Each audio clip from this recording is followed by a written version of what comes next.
Coucou les amis, c'est allumé. J'espère que tout le monde va super super. Je viens vous faire un petit coucou. J'ai une voix un peu bizarre, hein. Bon bah c'est comme ça. Et pourtant j'ai arrêté de cloper mes amis après le départ de ma famille, tout de suite, dès le soir même. Et pourtant j'ai encore un chat dans la gorge et je tousse encore. Hein. Ça fait quand même 3 semaines maintenant. Hein. Bon, voilà. C'est un vrai plaisir d'arrêter en fait parce que je supporte pas cette dépendance. Et j'aime bien me sentir libre, absolument. Et c'est ça le grand plaisir quand on arrête la clope pour ceux qui essayent. Essayez les amis, essayez. C'est une grande satisfaction, franchement. Le matin, le soir, vous êtes vraiment content de vous. Et, euh, et voilà quoi, c'est non pas un pied pour mettre, enfin je veux dire non pas un pas pour mettre un pied dans la tombe, mais un pas vers la santé en fait. Hein. Ça fait plaisir. Bon, ceux qui n'ont jamais fumé ou ne fument pas ne comprennent pas, mais c'est normal. Les amis, je viens vous voir et aujourd'hui j'ai un rendez-vous à 11 heures ce matin avec Aurore Pranil. Et j'ai découvert cette femme peu après le décès de mon petit chien, avec un interview d'elle par Fabrice Midal, la femme qui parle aux animaux. Mais oui, parce que le 15 octobre, en fait, le premier passage de Mars dans sa boucle de rétrogradation, passait sur mon milieu de ciel et c'était le décès de mon petit chien. Et bien là, aujourd'hui, pleine lune en Cancer, exactement sur mon axe milieu de ciel, fond de ciel, et par le plus grand des hasards et de cette orchestration divine incroyable, j'ai rendez-vous aujourd'hui à 11 heures avec Aurore Pranil, qui communique avec les animaux décédés. Grande préparation, je me rends compte que je suis quelqu'un qui met beaucoup de rituels en place en fait. Je me débrouille pour que la maison soit d'une certaine manière au moment où ce sera fait. À cet endroit-là précis, je me rends compte que je mets en place tout un truc. Et c'est très vierge, hein, c'est très vierge comme attitude. J'ai 8 trucs en vierge. Hein. C'est très vierge comme attitude, hein, mettre en place des rituels pour que le sacré descende dans la matière. Et voilà, qui a une licorne en vierge connaît le secret du sacré, on va dire, comme ça, d'accord ? Bon, donc c'est une grande journée. Alors, qu'est-ce qui se passe aujourd'hui ? C'est la pleine lune. Pleine lune en Cancer. Alors, on va parler de ça. Et puis, évidemment, on va parler du passage d'une Nord en Poisson et d'une Sud en Vierge. Puisque c'est le grand switch, c'est le grand changement. Ça y est, c'est la première pleine lune de l'année. Première pleine lune avec un switch énorme comme ça, qui est celui du fait que l'axe des nœuds a fait un tour complet hein, et qu'on redémarre au 29e degré du Poisson pour le nœud nord et au 29e degré de la Vierge pour le nœud sud. Incroyable. Grand switch, les amis. Grand switch. Alors, grand switch version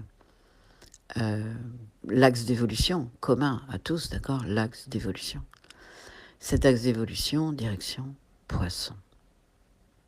Nœud sud en Vierge, nœud nord Poisson. Nœud sud en Vierge, c'est une petite tendance à vouloir apprendre des autres, apprendre des livres, apprendre de de ne pas finalement être dans un contact direct avec le sacré, mais passer par tout presque un labyrinthe, j'ai envie de dire, hein, de la pensée et de la vérification et de l'organisation de la pensée pour s'assurer d'une forme finalement de contrôle de la pensée. Mais avec un honneur en Poisson, l'idée, c'est pas celle-là du tout. Avec un honneur en Poisson, l'idée, c'est justement de se relier à une... Alors, c'est même pas une connexion directe, comme j'ai pu le dire tout à l'heure, parce que finalement, le sujet, c'est tout est un. Ok, donc connexion supposerait qu'il y ait deux parties. Non, c'est juste une sorte d'ouverture à cette nature profonde que nous sommes et qui est un et qui est tout et qui est la conscience, le divin, le sacré. Voilà, cette forme d'intimité avec le sacré. Alors souvent d'ailleurs la Vierge a un rapport à l'intimité qui est un peu particulier parce que elle est dans une analyse quand même pointilleuse, toujours perfectible, toujours à la pointe d'un truc qui s'améliore, alors que le poisson, lui, il est entier, total, complet. Et en disant qu'il est complet, comme je l'ai déjà dit plusieurs fois, avec Neptune, ce n'est pas noir ou blanc, c'est noir et blanc. Ah oui, alors je voulais faire une petite parenthèse pour dire que je fais une astrologie spirituelle. C'est vrai que je vais chercher euh, le niveau spirituel de chaque signe. C'est ça qui m'intéresse. Ce n'est pas une astrologie psychologique. Elle arrive parfois dans le thème, la psychologie, parce que voilà, la spiritualité et la psychologie, c'est une équation qui fonctionne bien ensemble. Mais j'avoue que moi, ce qui m'intéresse, c'est, ben, on pourrait dire, l'élévation de conscience, ou peut-être, c'est même pas ça, l'élévation de conscience. Parce que c'est peut-être juste le fait comment dire, de défaire tout ce qui s'est construit après la naissance pour revenir à cet état de nature parfaite, la nature naturante, euh, qui se vit dans l'instant, ou dans le moment plutôt, et qui est cet état de phénoménologie. La vie entre un deux, le ing anglais, c'est thinking, driving, c'est entre un deux. C'est pour ça d'ailleurs que je fais la carto et tout, mais après arrive un moment où il y a quelque chose en moi qui dit vas-y, c'est maintenant, même si rien n'est prêt, dans ma tronche particulièrement, mais parce que le truc il doit se faire dans l'instant. Et je vous invite à être dans ce mood-là en fait, de l'instant qui se crée. Et qui se crée. Alors c'est là qu'on pourrait dire alors est-ce que c'est prédestiné, est-ce que c'est déjà pensé, déjà créé? Ben peut-être pas. Dans l'instant présent, toutes les possibilités sont là, en fait, quoi, hein. Mais en tous les cas, c'est dans l'instant que ça se crée. Bon, je ne vais pas riper sur la question du libre arbitre, mais je pourrais le faire. Et d'ailleurs, je vais le faire.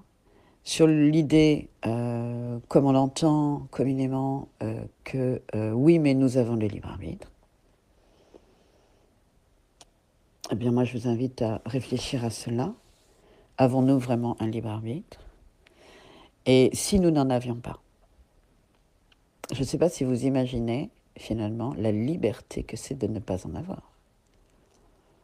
Parce qu'à partir du moment où vous dites en fait il n'y a pas de libre arbitre, mon Dieu, mais quel soulagement, quelle distance par rapport à la vie de tous les jours, aux engagements, aux événements, à ce qui s'est passé.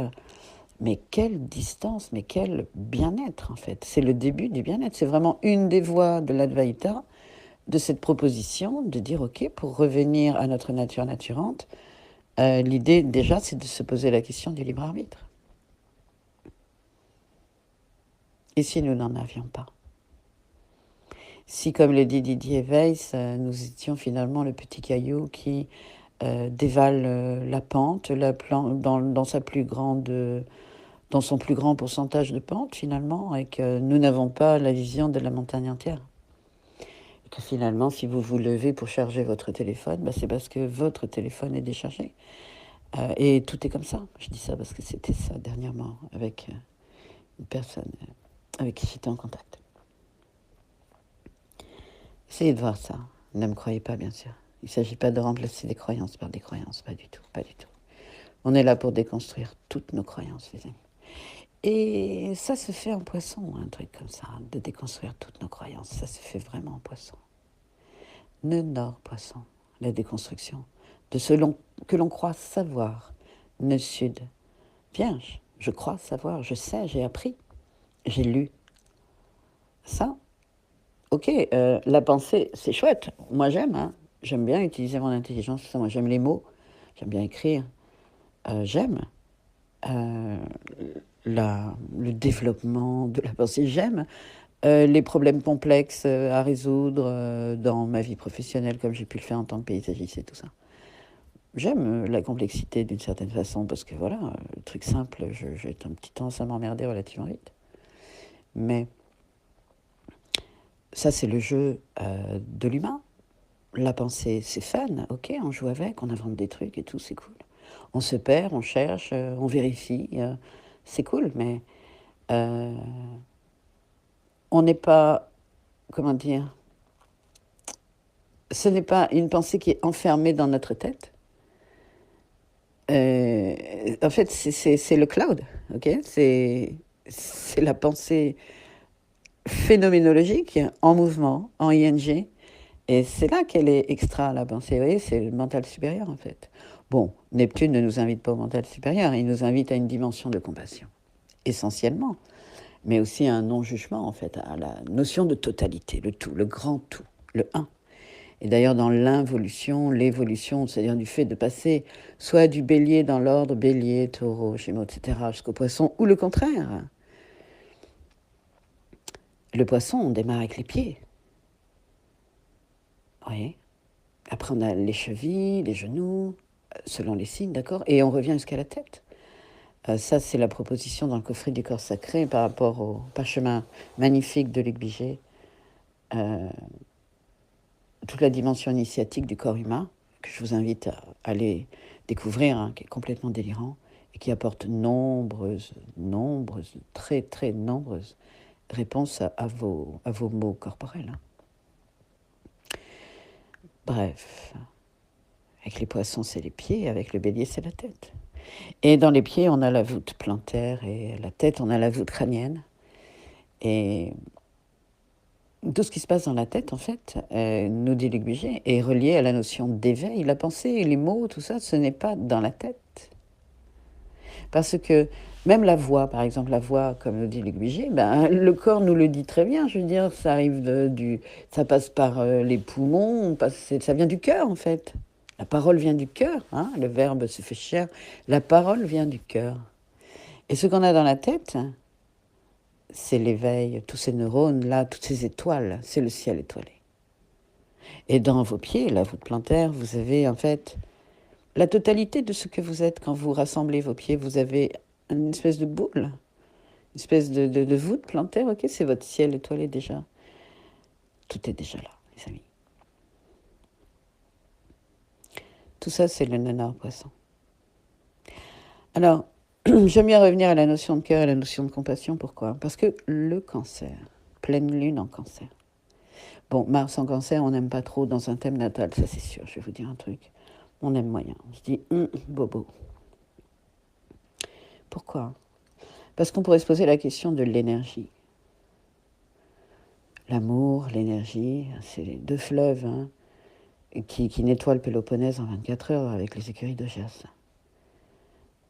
Et c'est le Verseau, c'est le travail du Verseau, hein, Pluton en Verseau. Donc on n'y va pas avec la pelle et le seau, comme l'a dit Luc Biget, en mode psychanalytique. Non, on utilise l'amour et l'énergie.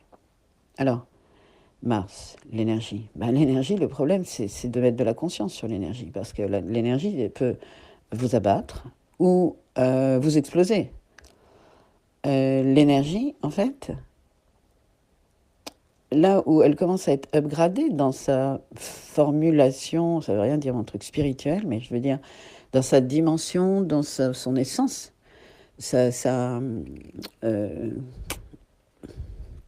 son élixir, c'est l'attention. Parce que voyez-vous, pour passer du Gémeaux au Cancer, le Gémeaux, lui, il est un peu tous azimuts et tout, il a une multitude de curiosités, c'est un peu le puzzle qu'on a lancé dans la pièce, on s'amuse à rassembler les morceaux. Le Gémeaux, il est très curieux, c'est très éparse tout ça, et d'ailleurs il a une grande intelligence de rassembler toutes ces choses éparses et différentes. Il comprend tout, il sait tout, il comprend tout.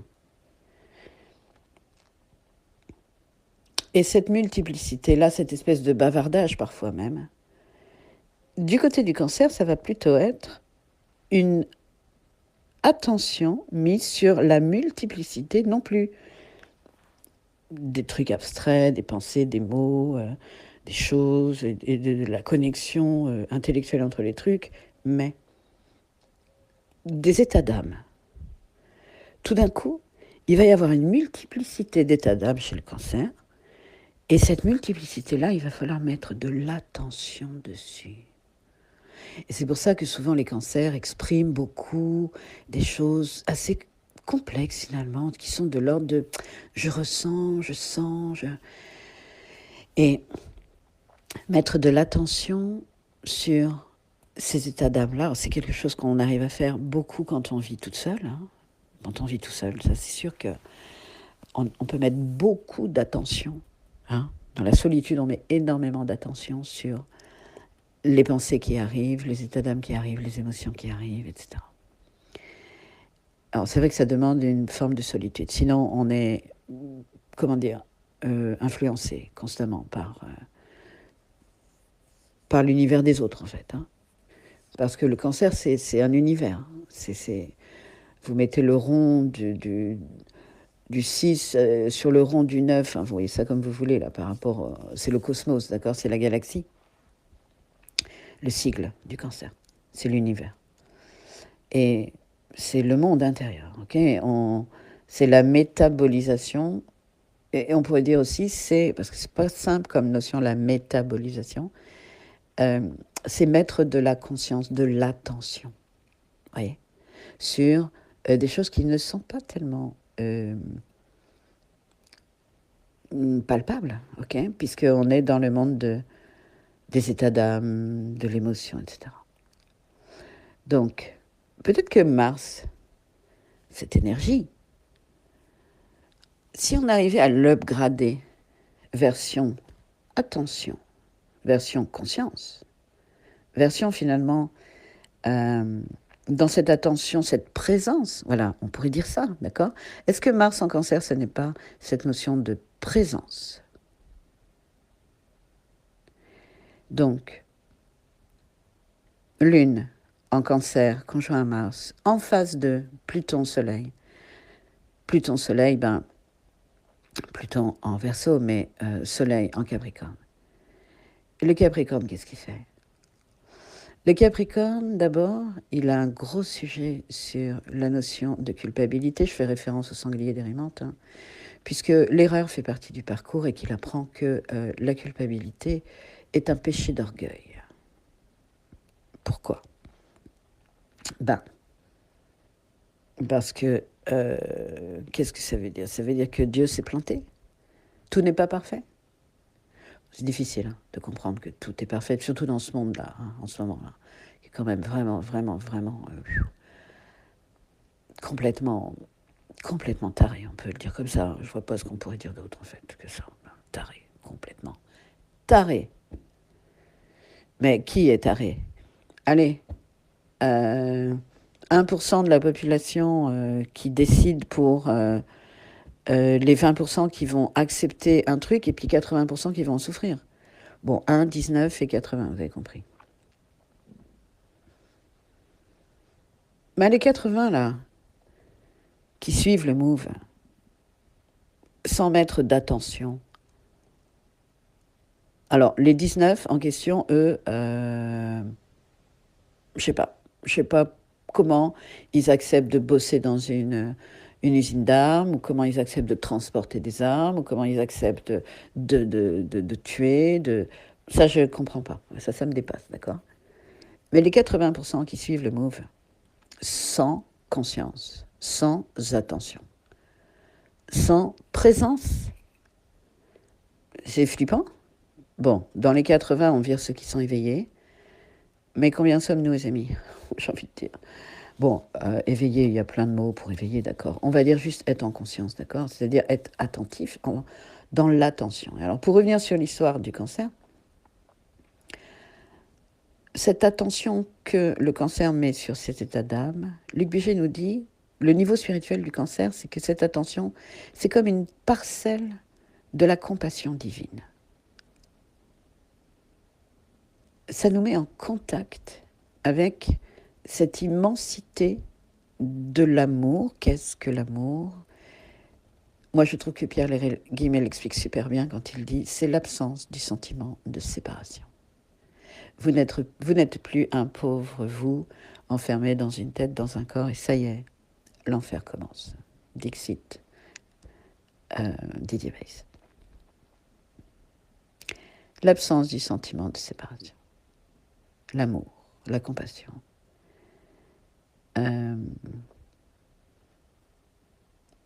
Être l'autre. Être tout. Tout est un. Et dans cette dimension-là, c'est le up du cancer. Vous voyez, ça, c'est la traduction spirituelle, on va dire, du signe du cancer. Dans cette attention incroyable, dans cette présence, eh bien, en fait, il y a cette ouverture à cette dimension-là de l'amour.